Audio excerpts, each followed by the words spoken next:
Ladies and gentlemen, welcome back to episode 3 of Chewing the Accounting Fact with Jase I. We've got the wonderful Jason Cunningham online from his, actually I was going to say, no, I wasn't going to say, from your secret location because you're not allowed to be where you are. So I'm not there. I'm not here, it's just the background. Danny, I'm not quite sure if you can send a login to Adam from Spectrum. He's just asked me if you don't mind sending that through, please. There's a few people trying to jump on. To everybody else, all of you that are coming back, there's a few new people here, but there's also quite a few that are coming back. So thank you very much for coming back. Today, we're going to be talking about a fairly important topic, I think, that all of us as leaders, business people, whether we've been an employee or whether we're an employer, I think it's still a really important topic to talk about this all the times. I think things change, and we all know people that have got as much grey hair as me will know. We also go through this generational side of, I don't know, what are we up to at the moment? I don't know if there's any Gen Ys, Gen Zs. I don't know. Luckily, there's none on the line by the looks of it. But does anyone know what we're up to at the moment? Oh, hang on, Rochelle's putting her hand up. What is it, Rochelle? Oh, you're on mute. I forget. I can't tell you if I'm Gen Y or Gen X, but I'm 86. Okay, so yeah. Okay. You don't look 86. I still fall into the millennials. Thank you. I still fall into the millennials at times, but you know, you get the best of both worlds. Yeah, exactly. And I think so. See, this is probably where again things change ever so slightly, in the way that we as leaders need to call it lead, call it manage, two different things. But at the same time, we've got people that we work alongside. There's people that we need to again manage and lead and do things a little bit different. So today we want to go into things a little bit deeper with regards to people, and ideally share with everybody. While we're going to talk about whether it's how we go about recruiting people and attracting people, retaining people, engaging people. You know, this was a topic even I saw Nick Sinclair on before, and Nick and I have spoken about, and you know, I did a really good podcast. I don't know if anyone hasn't seen Talking Numbers yet, please jump on your iPhones or Spotify, wherever you get your podcasts, and have a look at what I'm doing with Talking Numbers. And I spoke to Mike from Seamless. I think that dropped early this week. I might actually ask everyone if they can mute their lines as well, if that's okay, just to make sure there's no feedback coming through.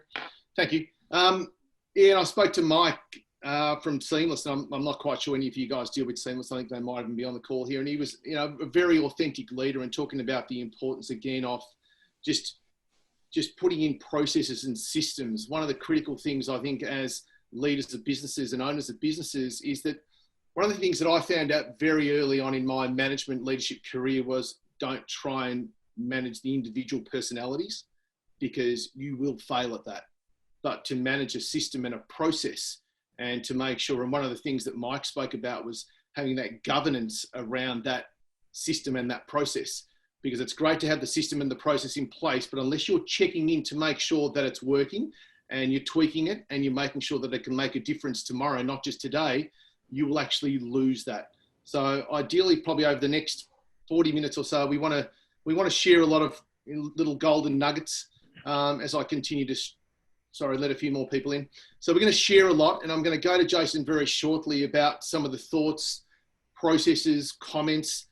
If you've got any comments, I know people have, it's funny, I look at the comment section, there's a lot on football. If you want to put some comments out there, what we're talking about today, please do so. So anything you want feedback off, we will stop throughout this and we'll listen to the comments and come back and ask that as well. If anyone wants to jump off and ask questions live, we're okay with that as well, aren't we, Joe? Absolutely. So, mate, in our little teaser, let's kick this off. In our little teaser, you spoke about creating and cultivating an environment for people to be at their best. Mm-hmm. Do you mind going into that a little bit more detail for us? Yeah, absolutely. So firstly, hi, everyone. Just before we got on, PJ told me to shut up for the first 5 minutes, so that I did my very best to be quiet. And I just want to say hello to some of my old friends. I see Henry Perlin there. G'day, Henry. How are you, mate? And Brent Kirchner and Johnny Raff and a few of my mates that are, and there's Mark Pedersen and a few mates out there. And of course, Taryn Holman, Barker. I'm not sure what surname you're running with at the moment. But so hello to everybody. And before I start, I for those of you who haven't been on one of these prezos, you know, I like to have a little bit of fun along the journey, and I don't necessarily take myself too seriously. But I do like to take the work that I do very seriously. So it will be no disrespect if I, you know, lose a bit of interest in my own self at some stage and have a gag. And sometimes I have a tendency to use a bit of French. So I apologise, and I'm really focused on not using the French language because I know that not everyone understands it nor appreciates it. But if I let a little French word out every now and then, I really do apologise, and I mean no disrespect to anybody.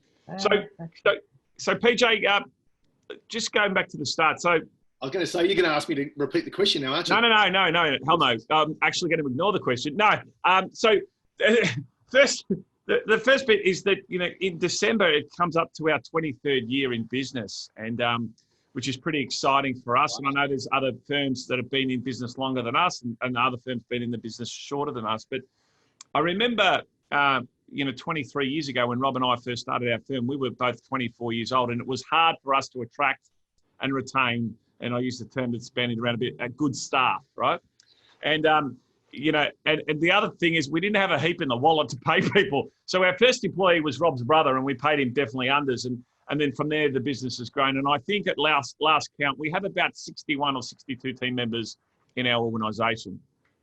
We have 9 or 10 in Sydney, and the rest of us are here in sunny Melbourne. And so over the last 10 years, one of our biggest focuses has been creating, as PJ said, creating and cultivating an environment that's not only attractive enough that key people want to come and join our organisation, but also adhesive enough to hold on to them. And herein lies the first problem that I see. And when talking to some of my colleagues about this event today, and I said, look, I want you to come along. Phil McCann's a mate of mine. I said, Phil, come along. I want to create an environment like when we go away to conferences and you hear somebody talk at a conference, and that's all well and good. But I find the real value is when I talk to my fellow practitioners about what are you doing, how much are you charging, how do you retain your guys, have you got a profit share, all those sorts of things. I really want to have that in the last 15 minutes of this conversation if we can, because I think when we get the collective together and we collaborate and we achieve true synergy, that's when the whole becomes greater than the sum of the parts.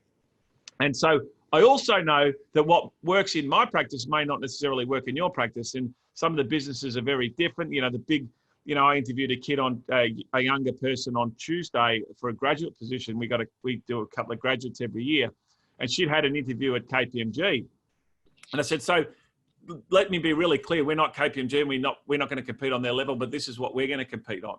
So I want to share with you some of the thoughts I have around an EVP, an employee value proposition. I think that's a really, people talk about their CVP, but an employee value proposition is pretty important. And particularly with the change in the way we work, and I know none of us are at our offices at the moment, unless we're rebooting the server or changing the backup tape, which I seem to do quite frequently. I just want to talk about what's come out of that. So I'll start by saying this. Whenever I go to a conference, and I haven't been obviously this year, when I talk to my fellow practitioners, people say things to me like, Jase, I go, what's the biggest challenge you got in business? They go, oh, it's either my staff or it's my clients. Yep. Take those two away from me, and man, what a business I've got. And I go, yeah, but the irony with that is that you don't have a business without your clients and your team members. And so 10 years ago, we made this dramatic shift in our mentality and our thought process around how we engage with our team members. And so we don't use the word staff is banned in our office, and we're very much focused on a team approach. And, you know, the correspondence and the banter we're having before about our friends at the St Kilda Footy Club, I'll often glean references from elite sporting teams and what they do brilliantly well.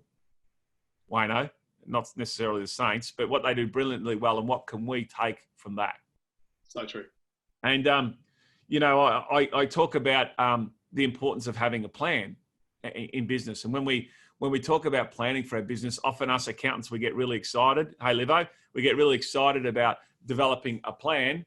And all we do is we talk about the numbers. We're going to grow our revenue by this, and we're going to increase our GP and all that sort of stuff. We're going to reduce our costs. We're not going to spend marketing dollars here. And this is the profit going to be paid to the partners. And the only thing that we do about our team is, okay, what are we going to get hit on with the performance reviews, and how much are we going to give people pay rises, and who's going to get their CA and CPA and all that sort of stuff.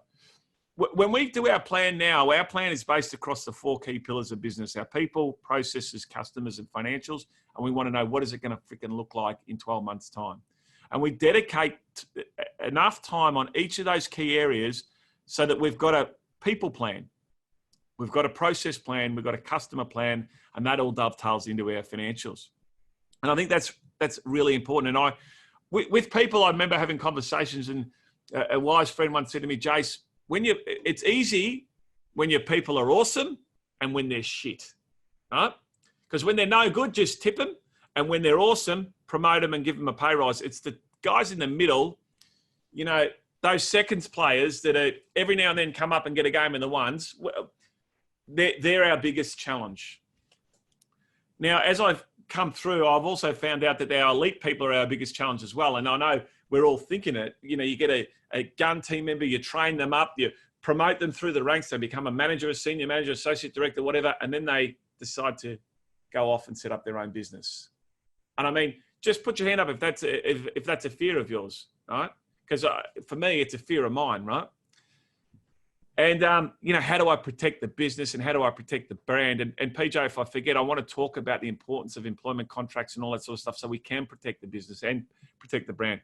But a few years ago, I met a guy called Paul Bongiorno. You guys heard of the Bongiorno Group, One of the good things about that guy is he promotes other people within his organization to go up and start their own business. And he mentors them. I go, how's this bloke? Right? This is interesting. Here I am trying to protect my clients and my systems and my IP and all that sort of stuff. And at the start of this year, when we had our directors get together and talk about a strategic plan, we had 13 businesses spawn out of our business to practice. 13. And I think that's something to be proud of. And of the 13, 11 of them went out the right way and 2 of them not necessarily the right way. And so a guy about 8 years ago tried to pinch some of our clients and went behind our back and, said to one of our bigger clients, Rob told me I'm not charging enough on this file. I'm going to go out and start up my own and you should come out with me. It'll be a lot cheaper and you'll get a better, you get more value for the service you get. And that was pretty challenging. So we had to smack him in the head. And we took him, we went legal on him and we belted him and we belted him hard for 2 reasons. Number one, that's the wrong thing to do. And number 2, we needed to make a stance so that everybody else knew that if you're going to do it that way, we've got a deeper checkbook. And hopefully that doesn't come across as arrogant or anything like that. I don't mean it to be, but I mean it's about protecting the organization. And when we have conversations now, it's all about protect the brand, protect the business, protect the organization. And it's that clear delineation between us as shareholders or partners or whatever you want to call yourself and the business itself. And so what we've found now is around how do we become an output-focused business as opposed to an input-focused business. And what I mean by that is an input-focused business is that we start at 8:30, so I expect you to be here by 8:20. Get your tea and coffee and do all that stuff and start work. And we finish at 5. And if you haven't got the job done, you work till 5:30. Today, with COVID and all that sort of guff, it's forced us to be an output-focused business. And so we're now getting to the stance where really what we're after is the result is very important. But that being said, not at the mercy of collegiality. And so what do I mean by that? A big part of what we do, even though we're working from home and all that sort of stuff, some of us sneak into the office. But even though we're doing all that, we still need to be available for the collegiality, to work together collaboratively. And so you can't have someone say, well, look, what works for me is I get up at 5, I work from 5 till 10, and then I do a few things and blah, blah, blah. And then I work from 8 p.m. till 12 o'clock at night. That may not necessarily work for the broader group. And so we've put in place some key pillars, if you like, around what time we need you to be available in the event that you're going to have a joint client meeting or we need to have some collaboration. But after that, we allow people, as PJ said, to be the very best that they can be. And there's a few key aspects to that I think that are really important. The first, and I've spoken about this before to this group, is the importance of understanding your purpose in business. And I'll say this till I'm blue in the face, but I reckon it's 80%. And I'm not saying we're the most successful organization, but we've got a pretty strong business. We turn over about 12 million bucks a year, which is pretty good. In our first year, we turned over 60 grand.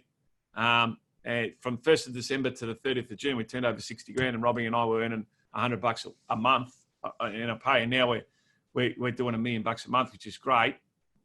But, you know, there's heaps of other businesses way more successful than us. And the numbers are not just the measurement of success. But we were crystal clear, and I was crystal clear today on what our purpose is. Who do we serve and how do we serve them? And that's orchestrated or depicted in our mission statement. And we exist to help our clients achieve their business and personal goals through proactive service and ongoing advice. That talks about our customer and how we serve her and how we serve him, you know, what it is that we give to them. So the number one rule, whenever a new team member starts, is we need them to completely understand and be able to articulate and know what it means to follow and adhere to our mission statement. But second to that is how we go about doing that. And we call that our core values, or the culture that exists at the practice. And the culture, we've heard the saying, a fish rots from its head. We've heard all that sort of stuff. And again, I'll go and talk a bit about the AFL because it's something that I love. I was just a paddock footballer for a long time, but I love the footy. And, different football clubs have different cultures and what they stand for. And there's an amazing book that if you want to impart some great culture, or you want to do a cultural change in your organization, there's an amazing book that I recommend everybody read, and it's called Legacy. And it's written about the New Zealand All Blacks and what they stand for. Now, the New Zealand All Blacks are arguably, or not arguably, they are the most successful sporting team globally, where their winning percentage is something like 86%. Now, that's ridiculous. Even if you compare that, to Donald Bradman's era with the Australian cricket side, if you compare that to the Chicago Bulls, you can compare that to Richmond Footy Club at the moment, or Hawthorn Footy Club. They take the field, and 86% of the time they come off the field and they have won the game. 14% of the time they've either drawn or they've lost. So they ain't used to losing. They are used to winning. And there's a couple of things that I found that resonated with me about the New Zealand All Blacks. And one of them was the fact that this legacy piece where, obviously every New Zealand sporting team gets on and they do the haka, and it's a pay respect to the traditional landowners and the culture that exists in New Zealand. But the big thing that they have is this concept of sweep the sheds, right? And so what happens is they win the game, or 86% of the time they win the game. They go in the sheds, they have a beer, they celebrate. The coach talks to them, they get a rub down, ice bath, do all that sort of stuff. And then after a period of time, 45 minutes from now, the captain of the club stands up and kicks everybody out, and it's just the All Blacks, the players that played the game. They shower up and they clean the sheds, or they clean the change rooms within an inch of their lives. And a lot of elite sporting clubs, and I was watching the basketball with one of my boys the other day, and LeBron James gets up to the bench, he gets the chalk, and he goes like this, and he drops his tracksuit top, and he just drops it on the floor because he's the king. I go, Jack, look at this. What, he's too important to pick up his own tracksuit top? No, Dad, that's LeBron James. I go, mate, I don't know who freaking LeBron James is. His name Michael Jordan. But no, anyway, I said, I don't know. But does he think that he's better than everybody else? That, he doesn't have to pick up his tracksuit top. Now, you contrast that with the humility that exists about being an All Black. Their concept about sweep the sheds is so much more than just being respectful. It's about no one looks after an All Black like an All Black does. And it's an honour to wear the All Black jersey.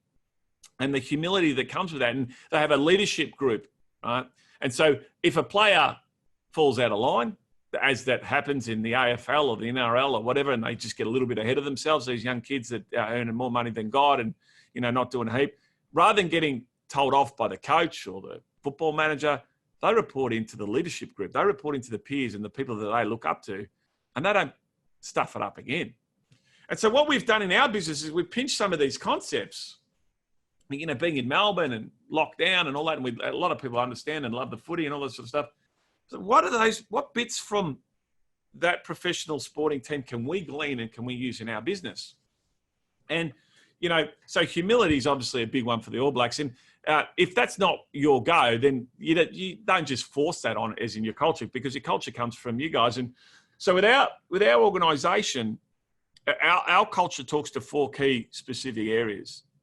Number one is that we absolutely care for our team members and we care for our customers. It's really important. This caring nature is something that we really believe in. Number two is that we operate with integrity and we're ethical in our behaviour. Okay, and so that means that we don't put the dollar first, right? But we're proud to be CPAs, and it's one of the things about our industry, whether we're a CPA or a chartered accountant. One of the things about our industry, we've been a self-governing industry for so long that we don't need ASIC to govern us because we govern ourselves, and so that's important. The third one is that we like to have fun when we're at work. Having fun means we don't take ourselves too seriously, but the work we do very seriously, and we like to enjoy the company that we keep. We have what we've adopted from the Sydney Swans, which they adopted from the All Blacks, is we have a no dickhead policy. Not interested. You want to get ahead of yourself? Not part of our team. No dickhead client, no dickhead customer. It's very important for us. And final one is that we're committed and we're dead set passionate about what we do and the way we behave. And so those core values really talk to how we behave as a collective. And when PJ spoke about the difference between managing and leading, what I instantly thought of is I think it's near impossible to manage people. You can't, particularly if the person is not a robot or has got a bit of personality or a bit up and go. It's about managing the process. It's about managing the behaviours and what's acceptable behaviour and what's not acceptable behaviour. And then we let our guys be the very best that they can be. And I coined a phrase from Cameron Swab. I did a podcast with him as a friend of mine and an ex-football person. And he spoke about the difference between building a path for the child or building the child for the path, right? And we are all just kids, right? Some of us behave more like kids than others, Danielle Morrison. But we are just big kids, and every now and then we look in the mirror and we still see the 14-year-old boy or the 13-year-old girl. And, this notion of building a child for the path or building a path for the child, I think there's a lot in that. And so we don't want to cut out the individuality of our team members, but there are some, what we call in our business, we call it hygiene. Okay. And let me share with you the hygiene piece. So we allow our people, PJ, as you said, to be the very best that they can be, subject to hygiene.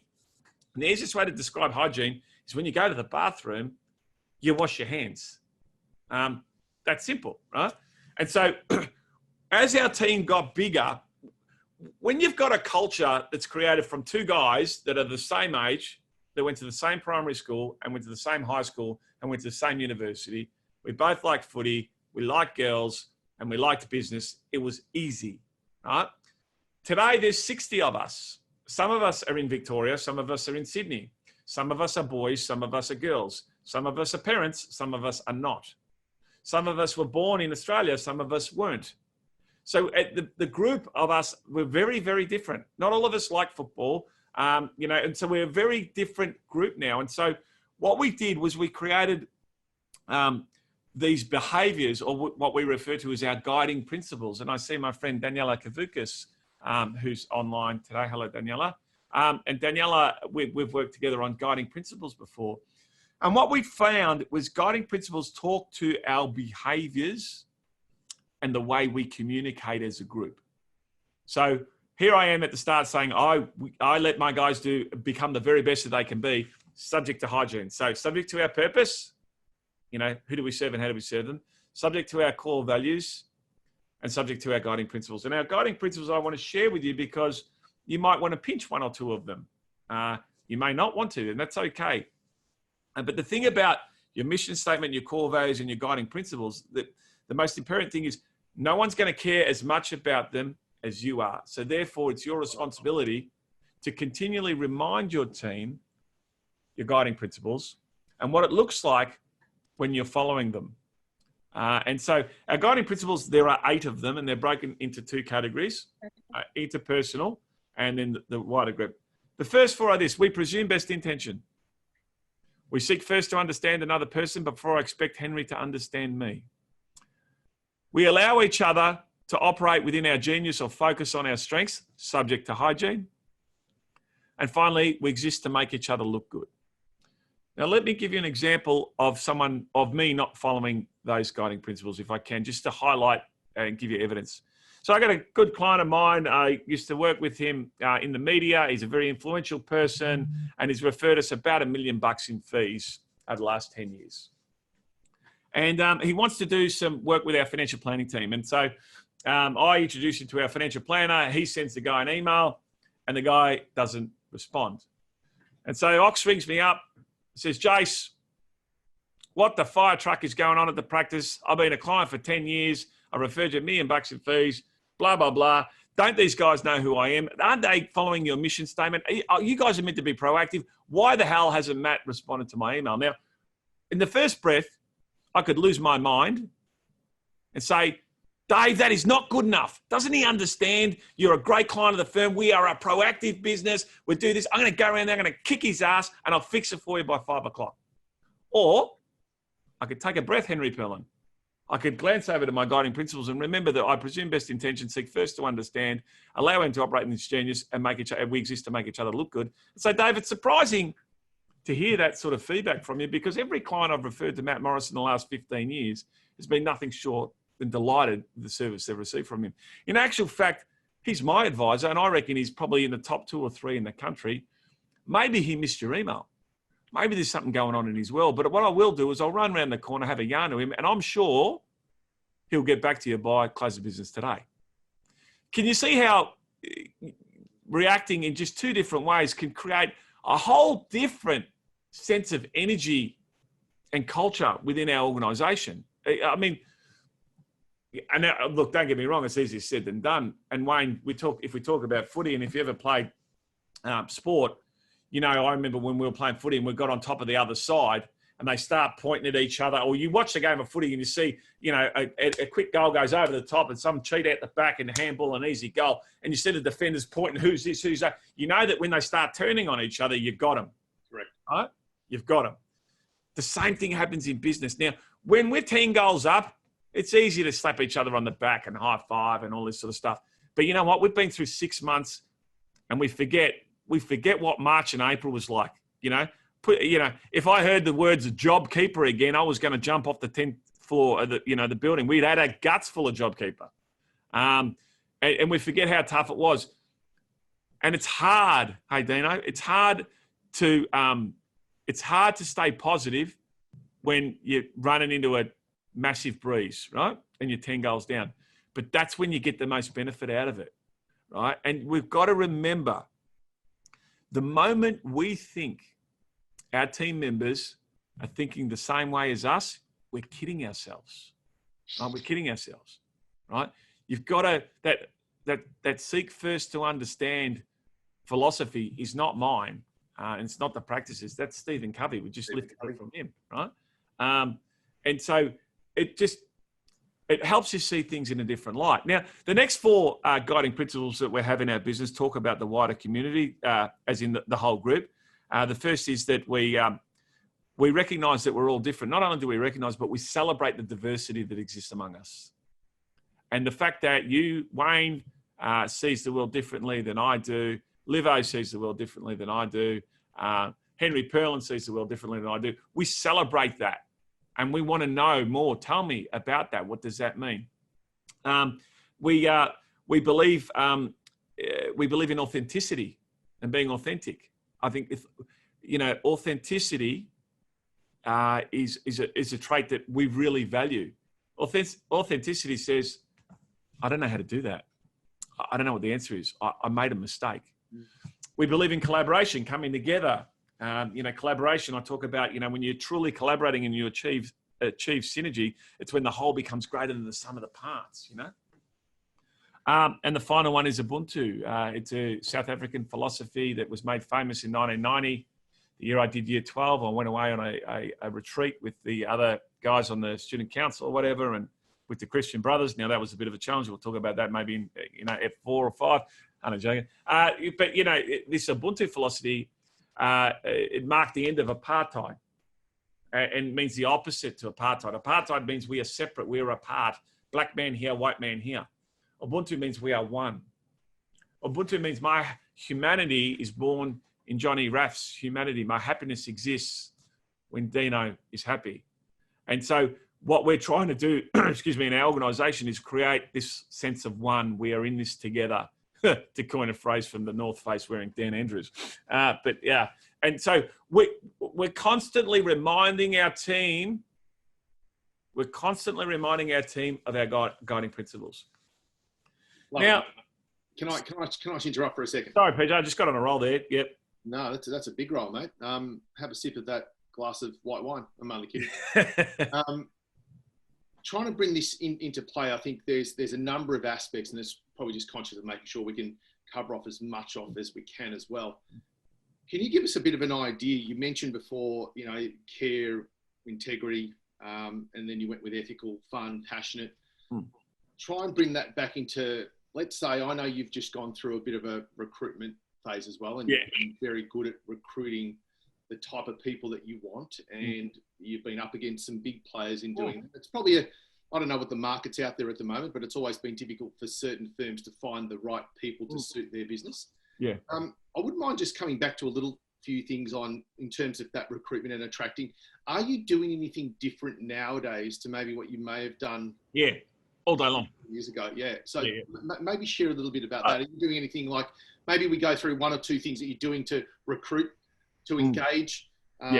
There's some certain things that I think that we can all just Yeah, thanks, mate. So I'm an accountant, and spending money goes against my grain. So I was, I can do it on Seek. I know everything. I'm going to save myself. Because paying recruiting fees, it eats at me, right? It eats at me. But, unfortunately, that's where the talent is. That or go and poach somebody. So what do we do differently in our business? Now, I think I need to be really clear on this, PJ. Everybody's strategy needs to suit their organisation, right? So, if your organisation is 3 of you, you need to have a strategy that suits 3 of you. There are 63 of us, and there's people on here like Johnny Raff, HLB man Judd, that's a real big beast of a business, right? And so I've learned in my conversations with Johnny Raff, I've learned so much about what they do, and one would argue, pinch a lot of their ideas. So what do we do differently? The first thing is this. Our website is mainly for our people, right? People go, oh, my marketing strategy got my website. Mate, no one's looking at it. The only time people are looking at your website is when they know about you, right? Or you've got this dynamic social media campaign that drives people to your website.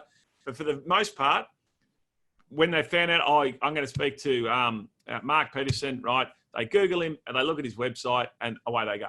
So a website is there around our people. Now, there's an inherent danger because our great ethical friends, the recruiters who are wonderful and ethical and everything's above board, what they do is they go on your website and they try and pinch you guys, right?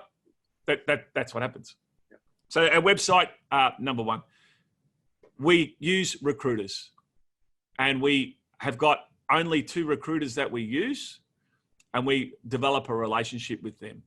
And when I was allowed people to come into the office, one of our recruiters who we had hired 4 people for us in a 6-week period, you couldn't comprehend how much money we gave this woman. Okay? I'm talking like an extension on a home sort of shit. No, I'm not joking. I do the opposite something. So rather than giving a gift to my client, I brought her in. We had Grady. We got Grady delivered, bought her a bottle of wine for her and her fiance, and we celebrated the fact that we cut her a dirty big check. Okay. And so I've got her on side. The other thing that we do is we developed an employee value proposition, and I'm happy, PJ, that I can email that to you and you can drop it out on LinkedIn. Take it, pinch it, put some shit on there that works for you guys and your business. But you'd be surprised the impact that it has when you are having a conversation with a potential team member and you send them a copy of your employee value proposition. This is what's in it for you. And we spoke about Rochelle. I think it was Rochelle mentioned that she's 86 years old. I think she mentioned she was born in 1986. But, a younger generation. When I got my first job at Ford Motor Company, it was 1993. And I did what my boss told me when he told me to do it. And I remember on Fridays, I used to wash my boss's car. And I used to think, hang on a minute, I'm a graduate accountant. I don't wash cars. And he goes, yes, you do. I'm your boss. You wash your car. You don't like it, I get the next kid to come in, right? Now, we know that if we behave like that now, Roman, imagine you behave like that with your team members right now, you would go to Fair Work Victoria and get shot. So we can't behave the way our bosses used to, and the world has changed a little bit. And a lot of the younger generation is, what's in it for me? What's in it for me? What's in it for me? And you can't change that. That is society. I grew up in delayed gratification. Save, save, save, then buy. Prove your worth, get a pay rise. Today, pay me more, Jordan De Goey. I'm a rock star and had about 5 good games, right? Pay me more and give me $1 million a year, Essendon Footy Club, right? The world is different. So we need to adapt to the world. I remember when, PJ, I reckon I was a client of yours when Facebook first came out. And I remember having conversations and there was blokes saying, no, we're going to block it at the server. We're not letting anyone look at Facebook. Mate. Yeah. Put your hand if you did that. So the world is, so we need to be adaptable to our team members, but I keep coming back to this point, Danielle Humphreys, Morrison, where I keep coming back to the point, subject to hygiene and subject to certain behaviors that are non-negotiable. So the other thing that we're really massive on is a graduate program, right? And we look to hire anywhere from 2 to 4 graduates a year in our business, knowing that half of them won't work out. Correct. Right? Now, we're not KPMG, EY, Man Judd, these picture partners, these big, massive firms that are juggernauts that go to the universities and pinch all the great talent that they do before we get a chance. And we don't have those programs available to us. But what we do is we just be authentic to who we are. Okay? And on our employee value proposition, for example, if I was at the office, but I've just got my background that looks like my office, it's Princess Park across the road. If I was in my office, which I aren't there, right? And so we've got a nice running track around there. We've got an EAT, an end of trip facility downstairs, if I was on the 10th floor right now. And it's got, a bike rack and showers and all that sort of stuff. We've got a nice cafe and all that sort of stuff. We talk to them about being an output-focused business. We talk to them about having a buddy system in a different team, so that they've got somebody, because you think about this, particularly when you're a kid. And I had these conversations. I remember going from university to working at Ford.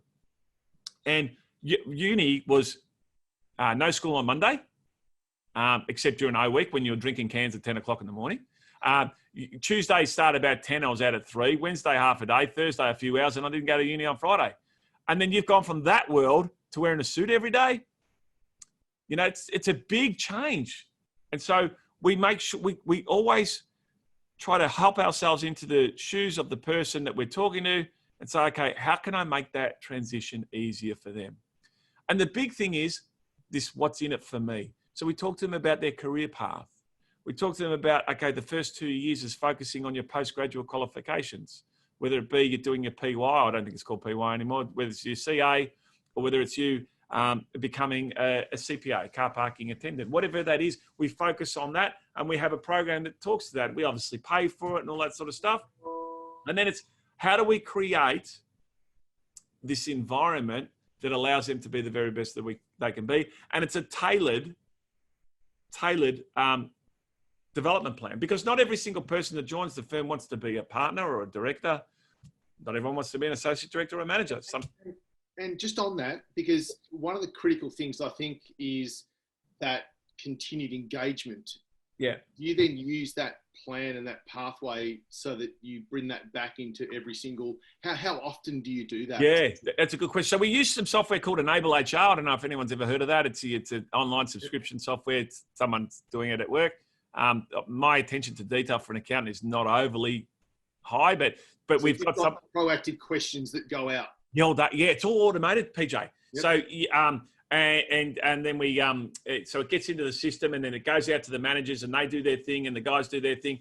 And we have 2 formal, if you like, performance discussions. Yep. We have the salary discussion separate to that, yep. Which actually plays into our hands. And then we have, we're encouraging our managers to have regular conversations with their team. And too often as accountants, we get caught up on the timesheet, right? Yes. And what we've got to do is we've got to delegate. And the concept I keep sharing with my team members is delegate everything that you've got. Just delegate everything and then take work back off people. Yep. So, you know, I'm spending, honestly, 20% of my week on team-related stuff, talking to my team members. Okay. At least 20%. And look, that's an important part, because now technology has been able to drive a lot of that. So, you know, there's a number of you guys on here. I know we've spoken about this in the past. I did a podcast with Amanda Kennefaith from Power Tynan only a couple of weeks ago as well. And they were talking about how they've totally eliminated the 12-month performance review, because they, instead of looking backwards, they look forwards. Yeah. And exactly what you're talking about there, whether it's Enable HR or whether it's another app out there, there's quite a few out there. There's ones you pay for, there's ones you don't pay for, there's ones where you're anonymous, there's ones that are not anonymous. So you've got the ability to go out there and ask your team members proactive questions. There's 360 feedback. There's a lot of things out there that, again, let's start looking towards, which you use, which is brilliant. Yeah. Thanks, PJ. Look, you know, don't get me wrong. I've made 34,911 mistakes on the way here. And you know what? And I've probably got another 25,000 in me. Let's be dead set straight. Yeah. You know, the way I behave as a leader, you know, is I'm a bit loose, and I'm a bit like, just go and get your shit done and you'll be right. My business partner, Rob, he's a bit stricter. And the reason for that is probably twofold. That's just his nature and his upbringing, because typically we're all a creation of our family of origin, right? And I don't want to get too philosophical on that sort of stuff, right? But also, I'm a bit left, so he has to go hard right, and somewhere in the middle is about the right answer, right? So I used to say, let's allow each other to focus on our genius, you know? And Rob added, but subject to hygiene.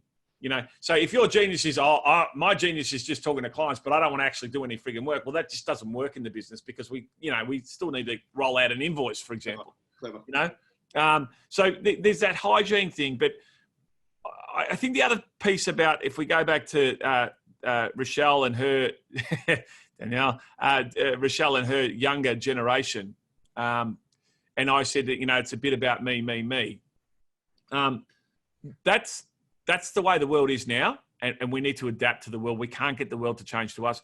However, at the end of the day, we've got to remember, is it the dog wagging the tail, or is it the tail wagging the dog, right? And so in those instances, I think it's very important. You know, one of our roles is to be problem solvers, but I still encourage my team members not just to come to me, I've got a problem, Jay, I don't know what to do, because I can't handle all that shit. If you come to me and say, Jay, I've got a problem with client X, Y, and Z, I think I should either do A or B. Then, you know, I'm encouraging the team member to think and to use their brain, because there's another saying when we talk about, you know, creating an awesome business and creating leverage from our team members. There's a saying if I got a big acorn tree and an acorn, or an oak tree, and an acorn falls out of the oak tree and lands behind it and it's in its shadow, how the hell can the new acorn tree grow? So you've got to get the hell out the way, right? But then there's that risk element. Us accountants, we go, shit, we better check everything. And I get all that, right? I get all that. But if we're promoting our team members to think for themselves, but then we think for them, right? What hope have they got to grow? And it's like those of us that are on the call that are parents, right? And one of the challenges and conflicts I have with the mother of my kids is I say, Ange, you can't do everything for the twins are 18. They can make their own breakfast. It's getting toast and whacking it in a toaster. We live 900 meters from the high school. You reckon the boys couldn't walk to school? You know, but there's a cavalcade of freaking Range Rovers going over the, anyway, that's another conversation. But I know when I grew up, and I used to think, Mum and Dad, this is not fair. I'm living at Nan's house. I had to walk up down the hill of Pascoe, get on a train to Essendon Station, catch a bus to St Bernard's and back. And I thought, this is not fair. You know, my mum doesn't pick me up because she was working.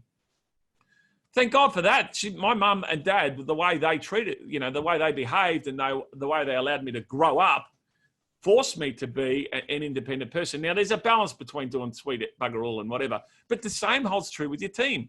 If you've got team members and you're not allowing them to be successful and letting them fail, you've got to create that environment where it's safe to be vulnerable. It's okay to make a mistake. You know, Robbie my partner talks about when he used to work for a firm in town, and one of the partners he used to work at, he would throw files at people. I mean, I'm laughing, but we can't be doing that. You know, you get young kids coming into your office with trepidation. You know, how the hell? Yeah, good old 90s management. How the hell can you create an environment where you allow people to be successful? Like you look at a sporting team, right? And if people are going to get belted for kicking a point, no one's ever going to have a shot at goal, right? And so I think that's pretty important, PJ. Yeah, no, I agree. In terms of, I suppose, look, I'm just checking out the time, and thank you for everyone staying. I know a couple of people have to get off, so we look to wrap up soon. I might go to questions to see if there's any. I know there's a couple there. Anyone want to raise anything? Anyone want to take themselves off mute? I'm scrolling down to see the comments and questions. I'm just going to answer Albert's question. So, Albert, I'll flick that across to Jase and PJ, however you disseminate the communication. Yeah, you can have a look at. All I ask, Albert, just take the words of the practice off it, or leave them on, and they might come work. Just change it. It maybe change the order or whatever. But this is. I'll just have a quick read, and that'll be good to start with. Thanks, Albert. No problems. The thing about our industry is we need to look after each other. Okay, we're not necessarily competing. Well, sometimes we are, but the more we can uplift our industry, the better we're all going to be for it. And I got this off someone else, so I got no issue with that at all. And it talks, I'll get it to you. PJ, just on that, can you email Georgia and she'll get it to you? Because I don't know where it is. It's somewhere now. No problems at all. Just having a look at, and there was a few other people that spoke about your guiding principles as well. We'll get that out to everyone as well. So no problems there at all. So my friend Daniela, who's got a slight drinking problem, we met in rehab, I think 9 months ago. No, not really. Daniela pinched, all of them? Yeah. Is that what you're going to say? No, you didn't pinch them all, did you? You got presumed best intention. I have 3. Yeah. That fit very nicely in our workplace. Yeah, so she pinched 2 and she's got one of her own. And so, I honestly think that, there's Nick Sinclair. How are you, bro? I honestly think that, the more we can share with each other, the better it is, And I'm not giving one to Sharpie, though. He's not a mate of mine. Glenn Sharp just sent a note there. But that's what this is about as well. Yeah. It's you don't have all the answers, but you have some of the answers that others could be searching for. So this is about just continually adding and growing and making sure that our businesses are evolving because our people are evolving. Yeah. And sharpening up the process. That's right. And I think, and what works for us may not work for somebody else. And that's cool. And you go, like Daniela, I like those 2, but that one's no good. I'm going to have this one. And that suits her business and her industry. And that's cool, And I think the more we can promote this sharing with each other and looking after our industry, that's how we learn half the shit anyway, is from each other. Correct. This is exactly what it's about because we can't go to conferences. PJ, I know we're going to finish up soon. I want to just touch on one really important thing. Go. The employment contract. Yes, I was about to raise it with you, so that's good. Yeah. So I think so we've had a few team members finish up with us this year. And I'll tell you straight, we had a young guy work with us for about 9 or so years, went out on his own, went and worked for one of our clients, became their financial controller, and then took them as fees. And it was a little bit, whatever. This time last year, he made a beeline for my number 1 guy, or she's a girl, and he pinched my number 1 team member. All right. And I was gutted. And I'd earmarked this young woman. She'd worked for me for 14 years, and I thought, how good's this? She's going to be our first female partner. There's too much testosterone in our business, and we were really excited about it. And we had earmarked this plan, and it spoke about the valuation methodology and discount the market and all this sort of stuff. And she leaves to go and work for him. And he gives her a profit share, right? And I couldn't compete with that, and we lost her. Then he went after somebody else who'd worked here 9 years and took her as well. So here I am, mouthing off. It's great, create a great environment, let them do what they want, blah, blah, blah. But the downside is you got to cover your backside. Now I'm speaking to a whole group of accountants, and we are often big on mitigating risk. And so I need you You need to be prepared for this is what can happen, okay? The points I want to raise is, number one, airtight, smoking airtight employment contract. Pay the money, get a lawyer, and get them to do an airtight employment contract that talks to your IP. Your IP, your customer, and your team members. So he took one, he went for the other one, and he ended up paying us some money to compensate us for taking a team member. So that's, that was a $20,000 decision that he made. Okay. And so, it's all fair until people don't play fair. Okay. And I'm not trying to sound like a tough guy or anything like that, but if we need to smack him in the wallet that hurts him, then that's what we will do. So I think that's important. Your employment contracts need to be airtight on that. And then whether you choose to enforce it or not is your decision. Very true. Right? And I'm pretty big on that. I think the other thing too is, this is my strategy. Some people look to poach other team members from other businesses. I don't, that doesn't sit comfortably with my ethics. I know a lot of accountants and I know a lot of people run their businesses, and I don't participate in that strategy, but I'm not judging anyone that does that, but I don't think that is the right way to go about it. And, I know a guy, his name's Pete Laylor, runs a firm called the Blue Rock, and he's a Carlton supporter and he likes the Rock, and that's why he called it Blue Rock. It's pretty cool. And so we got a team member from his organisation, worked with him for 15 years, and I rang him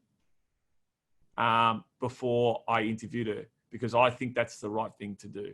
Yep. And as I said to you, Albert, before, we need to look after each other. The last thing we want to do is go around pinching each other's team members. I don't think that's kosher. I don't think that's good darts, to be honest.